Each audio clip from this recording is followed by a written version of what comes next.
Robert hook ਨੇ 1665 ਵਿੱਚ ਕਾਰਕ ਦੇ ਇੱਕ ਬਹੁਤ ਬਰੀਕ ਟੁਕੜੇ ਦਾ ਸਧਾਰਨ ਸੂਖਮਦਰਸ਼ੀ ਯੰਤਰ ਨਾਲ ਅਧਿਐਨ ਕੀਤਾ। ਉਹਨਾਂ ਨੇ ਕਾਰਕ ਦੇ ਪਤਲੇ ਟੁਕੜੇ ਵਿੱਚ ਅਨੇਕਾਂ ਹੀ ਵਿਭਾਜਿਤ ਡੱਬੇ ਵੇਖੇ। ਇਹ ਡੱਬੇ ਸ਼ਹਿਦ ਦੀ ਮੱਖੀ ਦੇ ਛੱਤੇ ਦੀ ਸ਼ਕਲ ਵਰਗੇ ਵਿਖਾਈ ਦਿੱਤੇ। ਹੁੱਕ ਨੇ ਹਰੇਕ ਡੱਬੇ ਨੂੰ ਸੈੱਲ ਦਾ ਨਾਂ ਦਿੱਤਾ। ਆਓ ਸੈੱਲ ਬਾਰੇ ਹੋਰ ਚਰਚਾ ਕਰੀਏ। ਭਵਨ ਨਿਰਮਾਣ ਲਈ ਇੱਟਾਂ ਅਤੇ ਸਜੀਵਾਂ ਲਈ ਸੈੱਲ ਦੋਨੋਂ ਹੀ ਮੁੱਢਲੀਆਂ ਰਚਨਾਤਮਕ ਇਕਾਈਆਂ ਹਨ। ਜਿਵੇਂ ਇਮਾਰਤ ਦੀ ਉਸਾਰੀ ਲਈ ਇੱਕ ਸਮਾਨ ਇੱਟਾਂ ਦਾ ਪ੍ਰਯੋਗ ਹੁੰਦਾ ਹੈ, ਪਰੰਤੂ ਉਹਨਾਂ ਦੀ ਸ਼ਕਲ, ਡਿਜ਼ਾਈਨ ਅਤੇ ਆਕਾਰ ਅਲੱਗ-ਅਲੱਗ ਹੁੰਦੇ ਹਨ। ਉਸੇ ਪ੍ਰਕਾਰ ਸਜੀਵ ਜਗਤ ਦੇ ਜੀਵ ਭਾਵੇਂ ਇੱਕ ਦੂਜੇ ਤੋਂ ਭਿੰਨ-ਭਿੰਨ ਵਿਖਾਈ ਦਿੰਦੇ ਹਨ, ਪਰੰਤੂ ਉਹ ਸਾਰੇ ਇੱਕੋ ਤਰ੍ਹਾਂ ਦੇ ਸੈੱਲਾਂ ਤੋਂ ਬਣੇ ਹੁੰਦੇ ਹਨ। ਪ੍ਰਿਥਵੀ ਉੱਪਰ ਲੱਖਾਂ ਜੀਵ ਹਨ। ਉਹ ਸਾਰੇ ਸ਼ਕਲ ਅਤੇ ਆਕਾਰ ਵਿੱਚ ਭਿੰਨ ਹਨ। ਉਹਨਾਂ ਦੇ ਅੰਗਾਂ ਦੀ ਸ਼ਕਲ, ਆਕਾਰ ਅਤੇ ਸੈੱਲਾਂ ਦੀ ਸੰਖਿਆ ਵਿੱਚ ਵੀ ਭਿੰਨਤਾ ਹੁੰਦੀ ਹੈ। ਆਓ ਉਹਨਾਂ ਵਿੱਚੋਂ ਕੁਝ ਦਾ ਅਧਿਐਨ ਕਰੀਏ। ਕੀ ਤੁਸੀਂ ਕਿਸੇ ਲੰਬੇ ਦਰਖਤ ਜਾਂ ਹਾਥੀ ਵਰਗੇ ਵਿਸ਼ਾਲ ਜੰਤੂ ਦੇ ਸਰੀਰ ਵਿੱਚ ਪਾਏ ਜਾਣ ਵਾਲੇ ਸੈੱਲਾਂ ਦੀ ਸੰਖਿਆ ਦਾ ਅੰਦਾਜ਼ਾ ਲਗਾ ਸਕਦੇ ਹੋ? ਇਹ ਸੰਖਿਆ ਅਰਬਾਂ ਖਰਬਾਂ ਵਿੱਚ ਹੋ ਸਕਦੀ ਹੈ। ਮਨੁੱਖ ਦੇ ਸਰੀਰ ਵਿੱਚ ਕਈ ਖਰਬਾਂ ਸੈੱਲ ਹੁੰਦੇ ਹਨ ਜੋ ਸ਼ਕਲ ਅਤੇ ਆਕਾਰ ਵਿੱਚ ਭਿੰਨ ਹੁੰਦੇ ਹਨ। ਸੈੱਲਾਂ ਦੇ ਭਿੰਨ-ਭਿੰਨ ਸਮੂਹ ਅਨੇਕ ਪ੍ਰਕਾਰ ਦੇ ਕੰਮ ਕਰਦੇ ਹਨ। ਉਹ ਜੀਵ ਜਿਨ੍ਹਾਂ ਦਾ ਸਰੀਰ ਇੱਕ ਤੋਂ ਜ਼ਿਆਦਾ ਸੈੱਲਾਂ ਦਾ ਬਣਿਆ ਹੁੰਦਾ ਹੈ, ਉਹਨਾਂ ਨੂੰ ਬਹੁਸੈਲੀ ਕਿਹਾ ਜਾਂਦਾ ਹੈ। ਛੋਟੇ ਜੀਵਾਂ ਵਿੱਚ ਸੈੱਲਾਂ ਦੀ ਘੱਟ ਸੰਖਿਆ ਉਹਨਾਂ ਦੀਆਂ ਕਿਰਿਆਵਾਂ ਨੂੰ ਕਿਸੇ ਤਰ੍ਹਾਂ ਵੀ ਪ੍ਰਭਾਵਿਤ ਨਹੀਂ ਕਰਦੀ। ਤੁਹਾਨੂੰ ਇਹ ਜਾਣ ਕੇ ਬਹੁਤ ਹੈਰਾਨੀ ਹੋਵੇਗੀ ਕਿ ਅਰਬਾਂ ਸੈੱਲਾਂ ਵਾਲੇ ਜੀਵਾਂ ਦੇ ਜੀਵਨ ਦਾ ਆਰੰਭ ਇੱਕ ਸੈੱਲ ਤੋਂ ਹੀ ਹੁੰਦਾ ਹੈ, ਜੋ ਇੱਕ ਨਿਸ਼ੇਚਿਤ ਅੰਡਾ ਹੁੰਦਾ ਹੈ। ਨਿਸ਼ੇਚਿਤ ਅੰਡਾ ਵਿਭਾਜਿਤ ਹੁੰਦਾ ਰਹਿੰਦਾ ਹੈ ਅਤੇ ਜਿਵੇਂ-ਜਿਵੇਂ ਵਾਧਾ ਹੁੰਦਾ ਹੈ, ਸੈੱਲਾਂ ਦੀ ਸੰਖਿਆ ਵੱਧਦੀ ਜਾਂਦੀ ਹੈ। ਅਮੀਬਾ ਅਤੇ ਪੈਰਾਮੀਸ਼ੀਅਮ ਦੋਨੋਂ ਇੱਕ ਸੈੱਲ ਤੋਂ ਬਣੇ ਹੋਏ ਹਨ। ਇੱਕ ਸੈੱਲ ਤੋਂ ਬਣੇ ਇਹਨਾਂ ਜੀਵਾਂ ਨੂੰ ਇੱਕ ਸੈਲੀ ਜੀਵ ਕਿਹਾ ਜਾਂਦਾ ਹੈ।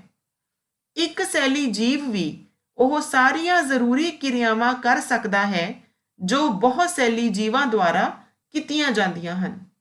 ਅਮੀਬਾ ਦੀ ਕੋਈ ਨਿਸ਼ਚਿਤ ਆਕ੍ਰਿਤੀ ਨਹੀਂ ਹੁੰਦੀ। ਇਹ ਆਪਣੀ ਆਕ੍ਰਿਤੀ ਬਦਲਦਾ ਰਹਿੰਦਾ ਹੈ।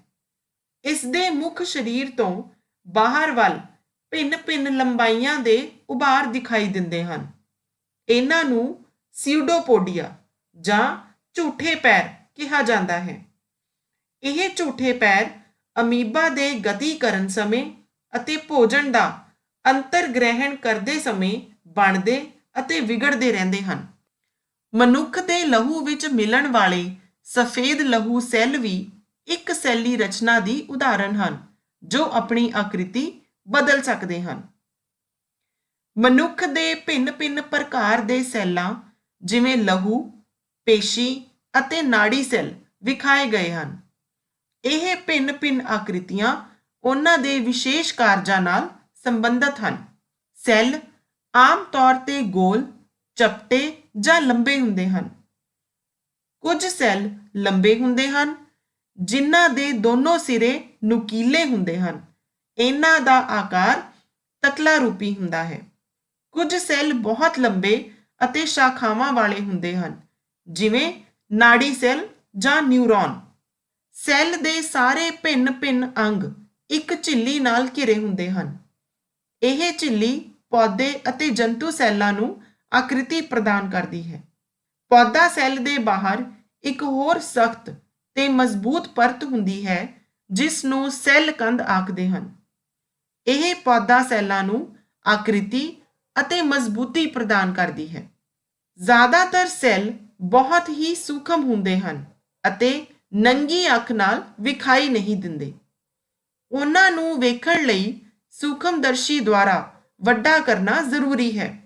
ਸਭ ਤੋਂ ਛੋਟਾ ਸੈੱਲ ਜੀਵਾਣੂ ਸੈੱਲ ਹੈ, ਜਿਸ ਦਾ ਆਕਾਰ 0.1 ਤੋਂ 0.5 ਮਾਈਕਰੋਮੀਟਰ ਹੁੰਦਾ ਹੈ। ਸਭ ਤੋਂ ਵੱਡਾ ਸੈੱਲ ਸ਼ਤਰਮੁਰਗ ਦਾ ਅੰਡਾ ਹੈ, ਜਿਸ ਦਾ ਆਕਾਰ 170 ਮਿਲੀਮੀਟਰ ਗੁਣਾ 130 ਮਿਲੀਮੀਟਰ ਹੁੰਦਾ ਹੈ। ਕਿਸੇ ਸੈੱਲ ਦੇ ਆਕਾਰ ਦਾ ਸੰਬੰਧ ਕਿਸੇ ਪੌਦੇ ਜਾਂ ਜੰਤੂ ਦੇ ਆਕਾਰ ਨਾਲ ਨਹੀਂ ਹੁੰਦਾ। ਇਹ ਬਿਲਕੁਲ ਵੀ ਜ਼ਰੂਰੀ ਨਹੀਂ ਕਿ ਹਾਥੀ ਦੇ ਸੈੱਲ ਚੂਹੇ ਦੇ ਸੈੱਲਾਂ ਨਾਲੋਂ ਬਹੁਤ ਜ਼ਿਆਦਾ ਵੱਡੇ ਹੋਣ। ਸੈੱਲ ਦੇ ਆਕਾਰ ਦਾ ਸੰਬੰਧ ਉਸ ਦੁਆਰਾ ਕੀਤੇ ਜਾਣ ਵਾਲੇ ਕੰਮ ਨਾਲ ਹੈ। ਸੈੱਲ ਦੇ ਮੂਲ ਅੰਸ਼ ਹਨ ਸੈੱਲ ਝਿੱਲੀ, ਸੈੱਲ ਪਦਾਰਥ ਅਤੇ ਕੇਂਦਰਕ। ਸੈੱਲ ਪਦਾਰਥ ਅਤੇ ਕੇਂਦਰਕ ਸੈੱਲ ਝਿੱਲੀ ਨਾਲ ਘਿਰੇ ਹੁੰਦੇ ਹਨ। ਸੈੱਲ ਝਿੱਲੀ ਮੁਸਾਮਦਾਰ ਹੁੰਦੀ ਹੈ, ਜੋ ਚੋਣਵੇਂ ਪਦਾਰਥਾਂ ਨੂੰ ਸੈੱਲ ਦੇ ਅੰਦਰ ਬਾਹਰ ਆਉਣ ਜਾਣ ਦਿੰਦੀ ਹੈ। ਪਿਆਜ਼ ਦੀ ਝਿੱਲੀ ਦੇ ਸੈੱਲ ਜਾਂ ਹੋਰ ਪੌਦਾ ਸੈੱਲ ਬਾਹਰੋਂ ਸੈੱਲ ਝਿੱਲੀ ਨਾਲ ਘਿਰੇ ਹੋਏ ਹੁੰਦੇ ਹਨ। ਸੈੱਲ ਝਿੱਲੀ ਇੱਕ ਹੋਰ ਮੋਟੀ ਪਰਤ ਨਾਲ ਘਿਰੀ ਹੁੰਦੀ ਹੈ, ਜਿਸ ਨੂੰ ਸੈੱਲ ਕੰਧ ਜਾਂ ਸੈੱਲ ਭਿੱਤੀ ਕਹਿੰਦੇ ਹਨ। ਸੈੱਲ ਝਿੱਲੀ ਨੂੰ ਘੇਰਨ ਵਾਲੀ ਇਹ ਸਖਤ ਰਚਨਾ ਪੌਦਿਆਂ ਦੇ ਸੈੱਲਾਂ ਦੀ ਸੁਰੱਖਿਆ ਲਈ ਬਹੁਤ ਜ਼ਰੂਰੀ ਹੈ। ਕੇਂਦਰਕ ਅਤੇ ਸੈੱਲ ਝਿੱਲੀ ਦੇ ਵਿਚਕਾਰ ਇੱਕ ਜੈਲੀ ਵਰਗਾ ਪਦਾਰਥ ਹੁੰਦਾ ਹੈ, ਜਿਸ ਨੂੰ ਸੈੱਲ ਪਦਾਰਥ ਜਾਂ ਸੈੱਲ ਦ੍ਰਵ ਜਾਂ ਸਾਈਟੋਪਲਾਜ਼ਮ ਕਹਿੰਦੇ ਹਨ। ਸੈੱਲ ਦੇ ਸਾਰੇ ਸੰਗਠਕ ਅਤੇ ਨਿੱਕੜੇ ਅੰਗ ਸੈੱਲ ਦ੍ਰਵ ਵਿੱਚ ਹੀ ਪਾਏ ਜਾਂਦੇ ਹਨ, ਜਿਵੇਂ ਮਾਈਟੋਕੌਂਡਰੀਆ, ਗੋਲਜੀ ਕਾਇਆ, ਰਾਈਬੋਸੋਮ ਆਦਿ। ਕੇਂਦਰਕ ਸਜੀਵ ਸੈੱਲ ਦਾ ਇੱਕ ਮਹੱਤਵਪੂਰਨ ਅੰਸ਼ ਹੈ।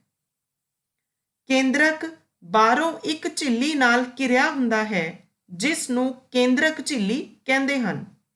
ਇਹ ਝਿੱਲੀ ਵੀ ਮੁਸਾਮਦਾਰ ਹੁੰਦੀ ਹੈ ਅਤੇ ਸੈੱਲ ਦ੍ਰਵ ਅਤੇ ਕੇਂਦਰਕ ਦੇ ਵਿਚਕਾਰ ਪਦਾਰਥਾਂ ਦੇ ਆਦਾਨ ਪ੍ਰਦਾਨ ਨੂੰ ਕੰਟਰੋਲ ਵਿੱਚ ਰੱਖਦੀ ਹੈ। ਵੱਡ ਦਰਸ਼ਨ ਸਮਰੱਥਾ ਵਾਲੇ ਸੂਖਮਦਰਸ਼ੀ ਵਿੱਚ ਵੇਖਣ ਤੇ ਸਾਨੂੰ ਕੇਂਦਰਕ ਵਿੱਚ ਇੱਕ ਛੋਟੀ ਸੰਘਣੀ ਰਚਨਾ ਦਿਖਾਈ ਦਿੰਦੀ ਹੈ। ਇਸ ਨੂੰ ਨਿਊਕਲੀਓਲਸ ਕਹਿੰਦੇ ਹਨ। ਇਸ ਤੋਂ ਬਿਨਾਂ ਕੇਂਦਰਕ ਵਿੱਚ ਧਾਗੇ ਵਰਗੀ ਸੰਰਚਨਾਵਾਂ ਵੀ ਹੁੰਦੀਆਂ ਹਨ, ਜਿਨ੍ਹਾਂ ਨੂੰ ਗੁਣਸੂਤਰ ਜਾਂ ਕ੍ਰੋਮੋਸੋਮ ਕਿਹਾ ਜਾਂਦਾ ਹੈ। ਗੁਣਸੂਤਰਾਂ ਵਿੱਚ ਜੀਨਸ ਹੁੰਦੇ ਹਨ, ਜੋ ਅਣੂਵੰਸ਼ਿਕ ਗੁਣਾਂ ਨੂੰ ਇੱਕ ਪੀੜ੍ਹੀ ਤੋਂ ਦੂਜੀ ਪੀੜ੍ਹੀ ਤੱਕ ਸਥਾਨਾਂਤਰਿਤ ਕਰਦੇ ਹਨ। ਸਜੀਵ ਸੈੱਲ ਦੇ ਸਾਰੇ ਸੰਗਠਕਾਂ ਨੂੰ ਇਕੱਠੇ ਤੌਰ ਤੇ ਪ੍ਰੋਟੋਪਲਾਜ਼ਮ ਦੇ ਨਾਂ ਨਾਲ ਜਾਣਿਆ ਜਾਂਦਾ ਹੈ। ਇਸ ਵਿੱਚ ਸੈੱਲ ਦ੍ਰਵ ਅਤੇ ਕੇਂਦਰਕ ਦ੍ਰਵ ਦੋਨੋਂ ਸ਼ਾਮਲ ਹੁੰਦੇ ਹਨ। ਬੱਚਿਓ, ਕੀ ਤੁਸੀਂ ਸੈੱਲ ਦ੍ਰਵ ਦੇ ਕੇਂਦਰ ਵਿੱਚ ਕੋਈ ਖਾਲੀ ਸਥਾਨ ਵਰਗੀ ਸੰਰਚਨਾ ਵੱਲ ਧਿਆਨ ਦਿੱਤਾ? ਇਸ ਨੂੰ ਰਸਦਾਨੀ ਕਹਿੰਦੇ ਹਨ। ਇਹ ਬਹੁਤ ਵੱਡੀ ਅਤੇ ਕੇਵਲ ਇੱਕ ਵੀ ਹੋ ਸਕਦੀ ਹੈ, ਜਿਵੇਂ ਕਿ ਪਿਆਜ਼ ਦੀ ਝਿੱਲੀ ਵਿੱਚ ਵਿਖਾਈ ਦਿੰਦੀ ਹੈ।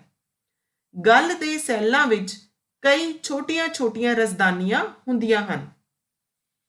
ਇਸ ਤੋਂ ਇਲਾਵਾ ਪੌਦਾ ਸੈੱਲ ਵਿੱਚ ਪਲਾਸਟਿਡ ਮੌਜੂਦ ਹੁੰਦੇ ਹਨ। ਪਲਾਸਟਿਡ ਭਿੰਨ-ਭਿੰਨ ਰੰਗਾਂ ਦੇ ਹੁੰਦੇ ਹਨ। ਕੁਝ ਵਿੱਚ ਹਰਾ ਵਰਣਕ ਹੁੰਦਾ ਹੈ, ਜਿਸ ਨੂੰ ਕਲੋਰੋਫਿਲ ਕਹਿੰਦੇ ਹਨ। ਹਰੇ ਰੰਗ ਦੇ ਪਲਾਸਟਿਡ ਨੂੰ ਕਲੋਰੋਪਲਾਸਟ ਕਿਹਾ ਜਾਂਦਾ ਹੈ, ਜੋ ਪੱਤਿਆਂ ਨੂੰ ਹਰਾ ਰੰਗ ਪ੍ਰਦਾਨ ਕਰਦੇ ਹਨ। ਆਓ ਬੱਚਿਓ, ਹੁਣ ਅਸੀਂ ਪੌਦਾ ਸੈੱਲ ਅਤੇ ਜੰਤੂ ਸੈੱਲ ਵਿੱਚ ਅੰਤਰ ਬਾਰੇ ਗੱਲ ਕਰੀਏ।